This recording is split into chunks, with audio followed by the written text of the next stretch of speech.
ಧರ್ಮ, ನ್ಯಾಯ ಇಂಥ ವಿಚಾರಗಳು ಕೂಡ ಇದರಲ್ಲಿ ಅಳವಡಿಸ್ಕೊಂಡಿರ್ತವೆ. ಆದ್ರಿಂದ ನಾಟಕ, ಡ್ರಾಮಾಗಳು ಇದೆಲ್ಲ ಹುಡುಗರಿಗೂ, ನಮ್ಮ ದೊಡ್ಡೋರಿಂದ ಹುಡುಗರಿಗೂ ಇದನ್ನು ಅಳಿಸುತ್ತೀರಾ. ಮತ್ತೆ ಇದು ನಮ್ಮ ಹುಡುಗರಿಗೆಲ್ಲ ಈ ತಿಳುವಳಿಕೆ ಬರುವಂಗೆ ಎಲ್ಲರೂ ಸಹಕರಿಸಬೇಕಾಗತ್ತೆ ವಿನಂತಿ. ಇನ್ನೊಂದು, ನಮ್ಮ ಸೀತಾಪಾರ್ವತಿ ಕಲ್ಯಾಣೋತ್ಸವಕ್ಕೆ ಎಲ್ಲರೂ ಊರಿನ ಎಲ್ಲ ಭಕ್ತಾದಿಗಳು ಹಾಗೂ ನಮ್ಮ ಹಿರಿಯರಾದ ಡಾಕ್ಟರ್ ವಿಜಯಕುಮಾರ್ ಸಾಹೇಬರು, ಅವರ ಶ್ರೀಮತಿಯವರು ಮತ್ತು ನಮ್ಮ ರಮೇಶ್ ಅಣ್ಣ ಅವರು, ನಮ್ಮ ಜ್ಞಾನಜ್ಯೋತಿ ಫೌಂಡರ್ ಚಂದ್ರಶೇಖರ್ ಅವರು ಎಲ್ಲ ಬಂದಿರ್ತಾರೆ. ಅವರಿಗೆ ತುಂಬಾ ಆಧಾರದ ಧನ್ಯವಾದಗಳು. ಅದೇ ರೀತಿ ನಮ್ಮ ಏನು ಈ ಕಲ್ಯಾಣೋತ್ಸವ ಪುರಾತನ ಕಾಲದಿಂದಲೂ ಬಂದಿರುವಂತಹ ಪದ್ಧತಿ. ಈ ಕಲ್ಯಾಣೋತ್ಸವಕ್ಕೆ ಎಲ್ಲ ನಮ್ಮ ಊರಿನ ಹಿರಿಯರು, ನಾಗರಿಕರು, ಅಣ್ಣ ತಮ್ಮರು, ಅಕ್ಕ ತಂಗಿರು, ಅದೇ ರೀತಿ ಸುತ್ತಮುತ್ತಲು ಗ್ರಾಮಸ್ಥರೆಲ್ಲರೂ ಸಹಕಾರದೊಂದಿಗೆ ಒಳ್ಳೆಯ ರೀತಿಯಲ್ಲಿ ನಡೀತಾ ಇದೆ. ಅದೇ ರೀತಿ ಈ ಕಲ್ಯಾಣೋತ್ಸವವನ್ನು ಮುಂದಿನ ದಿನಗಳಲ್ಲಿ ತುಂಬಾ ವಿಜೃಂಭಣೆ ಮಾಡಬೇಕು ಅಂತ ಹೇಳ್ಬಿಟ್ಟು ನಮ್ಮ ಅನಿಸಿಕೆ. ಅದೇ ರೀತಿ ಎಲ್ಲರೂ ಇದರಲ್ಲಿ ಭಾಗವಹಿಸಿ ನಮ್ಮ ಕಲ್ಯಾಣೋತ್ಸವನ್ನ, ದೇವರ ಕಲ್ಯಾಣೋತ್ಸವನ್ನ ಯಶಸ್ವಿಗೊಳಿಸಬೇಕಾಗಿ ಎಲ್ರಿಗೂ ಮನವಿ ಮಾಡುತ್ತಾ ಧನ್ಯವಾದ. 2025 ಬಹಳ ಅದ್ದೂರಿಯಾಗಿರ್ತಕ್ಕಂಥ ಪ್ರಾರಂಭೋತ್ಸವನ ನಾವೆಲ್ಲ ಕಾಣ್ತಾ ಇದ್ದೀರಾ. ನಾಳೆ ನಡೀತಕ್ಕಂಥ ಒಂದು ನಮ್ಮ ರಾಮಲಿಂಗೇಶ್ವರ ಬ್ರಹ್ಮೋತ್ಸವ ಬಹಳ ಅದ್ಭುತವಾಗಿರ್ತದೆ. ಬಹಳಷ್ಟು ಭಕ್ತಾದಿಗಳು, ಲಕ್ಷಾಂತರ ಜನ ಬರ್ತಕ್ಕಂಥ ಸಂಭವನೂ ಸಹ ಇದೆ. ಹಾಗೆಯೇ ಇದಕ್ಕೆ ಪೂರಕವಾಗಿ ಈ ದಿನ ನಮ್ಮ ಸಂಪ್ರದಾಯದಂತೆ ನಮ್ಮ ಗಾಣಿಗ ಸಮುದಾಯದಿಂದ ಈ ಶ್ರೀರಾಮ ಕಲ್ಯಾಣೋತ್ಸವ ಕಾರ್ಯಕ್ರಮವನ್ನು ಸಹ ಈಗ ಅದ್ದೂರಿಯಾಗಿ ನಡೀತಾ ಇದೆ. ವಿಶೇಷ ಏನಪ್ಪ ಅಂದರೆ ಈ ಬಾರಿ ನಮ್ಮ ಶ್ರೀಮಠದಲ್ಲಿ, ಶೃಂಗೇರಿ ಶಾರದಾ ಪೀಠದಲ್ಲಿ ಗುರುಗಳ ಒಂದು ಪುನರಾಗಮನ ಆಗಿರೋದ್ರಿಂದ ನಮ್ಗೆ ಬಹಳ ಸಂತೋಷ ಆಗ್ತಾ ಇದೆ. ಈ ನಮ್ಮ ಅದ್ವೈತಾನಂದ ಭಾರತಿ ಗುರುಗಳು ಬರ್ತಾ ಇರ್ತಕ್ಕಂಥ ಪ್ರಥಮ ಜಾತ್ರಾ ಕಾರ್ಯಕ್ರಮ ಆಗಿರೋದ್ರಿಂದ ನಮಗೆ ಬಹಳಷ್ಟು ಖುಷಿನೂ ಆಗ್ತಾ ಇದೆ. ಈ ಆವಣಿ ಗ್ರಾಮ ಅಂತಕ್ಕಂಥದ್ದು ಇಡೀ ನಮ್ಮ ಕರ್ನಾಟಕದಲ್ಲಿ ಒಂದು ಕಾಲದಲ್ಲಿ 5ನೇ ದೊಡ್ಡ ಜಾತ್ರೆ ಆಗಿತ್ತು. ಈಗ ಬದಲಾದ ಒಂದು ಪರಿಸ್ಥಿತಿಗಳಲ್ಲಿ ಒಂದಷ್ಟು ಕ್ಷೀಣ ಆಗಿದ್ರೂ ಸಹ ಅದಕ್ಕೆ ಪುನರುಜ್ಜೀವನ ಕೆಲಸಗಳನ್ನು ಮಾಡ್ತಕ್ಕಂಥ ಕೆಲಸ ನಡೀತಾ ಇದೆ. ನಾವು ಇಲ್ಲಿ ಬಹಳ ಮುಖ್ಯವಾಗಿ ತಿಳ್ಕೊಳ್ತಕ್ಕಂಥ ಹೆಸರುಗಳು ಅಂತ ಹೇಳಿದ್ರೆ ನಮ್ಮ ಚಿತ್ತೇರಿ ರಾಮಕೃಷ್ಣರವರು ಸತತ 15 ವರ್ಷಗಳಿಂದ ನೋಡಿ ಈ ರಥೋತ್ಸವಕ್ಕೆ ಅಲಂಕಾರ ಮಾಡ್ತಕ್ಕ ಹೂವಿನ ಅಲಂಕಾರವನ್ನು ಸುಮಾರು ಒಂದು ಬಾರಿ ಮಾಡಬೇಕು ಅಂದರೆ 10 ರಿಂದ 15 ಲಕ್ಷ ಖರ್ಚಾಗುತ್ತೆ. ಆ ಥರ ಸೇವೆಯನ್ನು ಕೊಡ್ತಾ ಇದ್ದಾರೆ.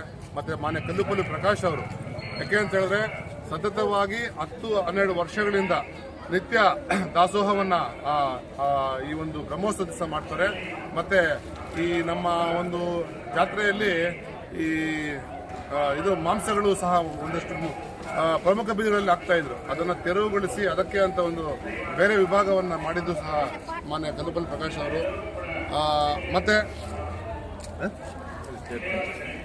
ಮತ್ತೆ ಮುಂದಿನ ದಿನಗಳಲ್ಲಿ ಮಾನ್ಯ ಶಾಸಕರು ಶ್ರೀಯುತ ಸಮೃದ್ಧಿ ಮಂಜುನಾಥ್ ಅವರು ಸಹ ಈ ರಥೋತ್ಸವದ ಒಂದು ದುರಸ್ತಿ ಕಾರ್ಯಕ್ರಮವನ್ನು ಇಲ್ಲ ಸಂಪೂರ್ಣವಾಗಿ ನಾವು ಚೇಂಜ್ ಮಾಡಿ ಆ ಒಂದು ಕೆಲಸವನ್ನು ಮಾಡ್ತೀವಿ ಅಂತ ಹೇಳ್ತಾರೆ. ಒಟ್ಟಾರೆಯಾಗಿ ನಮ್ಮ ರಾಮಲಿಂಗೇಶ್ವರನ ಒಂದು ಮಹಿಮೆಯಿಂದ ಎಲ್ಲವೂ ಸಹ ಉತ್ತಮ ರೀತಿ ನಡ್ಕೊಂಡು ಹೋಗ್ತಾ ಇದೆ.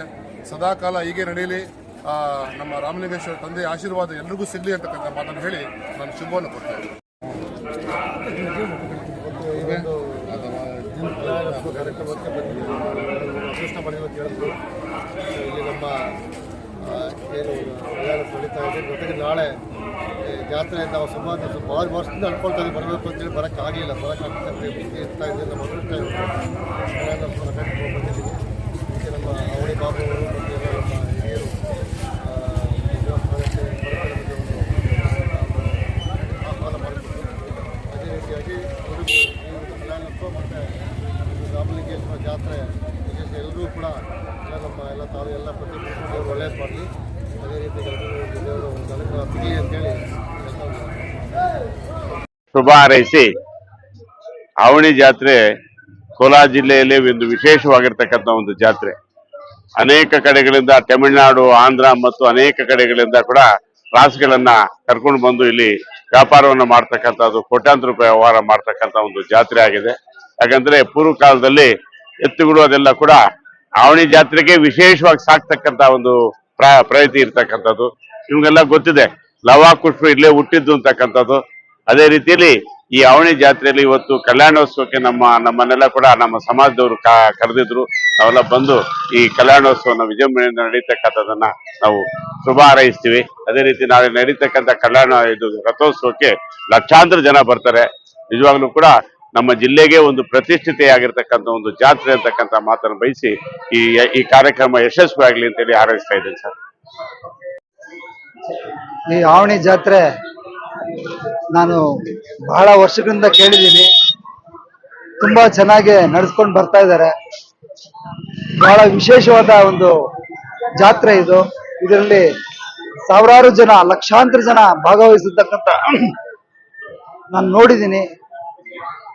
ಸಾವಿರಾರು ಬಸ್ಗಳನ್ನ ಈ ಒಂದು ಕಾರ್ಯಕ್ರಮಕ್ಕೆ ಹಾಕ್ತಾರೆ ಸರ್ಕಾರದಿಂದ. ಇವತ್ತು ನಾವು ಈ ಒಂದು ಕಲ್ಯಾಣೋತ್ಸವಕ್ಕೆ ಬಂದಿರತಕ್ಕಂಥದ್ದೇ ನಮಗೆಲ್ಲ ಪುಣ್ಯ, ನಮ್ಮ ಪೂರ್ವಜನ ಪುಣ್ಯ ಅನ್ಕೊಂಡಿದ್ದೀನಿ.